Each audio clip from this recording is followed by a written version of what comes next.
आम्हीच नंबर 1 आहोत, आम्ही मोठा भाऊ आहोत, असे काही पक्ष सांगत होते. आणि म्हणून मी आज या ठिकाणी सांगितलं की आपण भारतीय जनता पार्टीच्या वतीनं 41 जागा लढवल्या. जिल्ह्यामध्ये सगळ्यात जास्त मतदान 3,42,000 हे भारतीय जनता पार्टीला झालेलं आहे. 2 नंबरला राष्ट्रवादीनं 20 जागा जिंकल्या, त्यांना 3,41,000 मतं पडलेले आहेत. म्हणजे भाजपला 3,42,000, राष्ट्रवादीला 3,41,000, त्याच्या खालोखाल शिवसेनेला कमी आहेत, काँग्रेसला तर 280च आहेत. आणि अशा अर्थानं भाजप हा मोठा भाऊ आहे, हे मी या ठिकाणी लोकांच्या समोर मांडण्याचा प्रयत्न केलेला आहे. कोल्हापूर जिल्ह्यातल्या तमाम नागरिकांनी भारतीय जनता पार्टीवर जो विश्वास ठेवलेला आहे त्याच्यासाठी मी त्यांचा आभार व्यक्त केलेले आहेत. आता अजून गॅझेट झालेलं नाही आहे.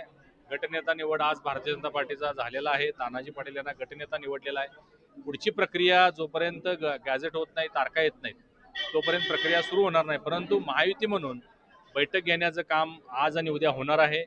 राष्ट्रवादी, शिवसेना, जनसुराज्य, शव आघाडी या सगळ्यांच्या बरोबर भारतीय जनता पार्टी चर्चा करून पुढची पदं कशा पद्धतीनं त्याची वाटणी करायची याचा निर्णय भविष्यात 2 दिवसामध्ये घेतला जाणार आहे. आताच दादांनी सांगितल्याप्रमाणे निश्चित आहे की त्यांची संख्या जास्त असल्यामुळे स्वाभाविकपणे ते मागणी करणार आहेत. परंतु आमचीही मागणी असणार आहे. महायुती म्हणून जर आपण एकत्रित सत्तेत बसणार असोल तर मग आम्हालाही अध्यक्षपद मिळालं पाहिजे, काही कमिट्या मिळाल्या पाहिजेत, ही आमची भावना असणार आहे. बाळ, फ्रीजमधून श्रीखंड काढ ना. आम्ही पूर्वी घरीच बनवायचो श्रीखंड, त्याची चवच वेगळी होती.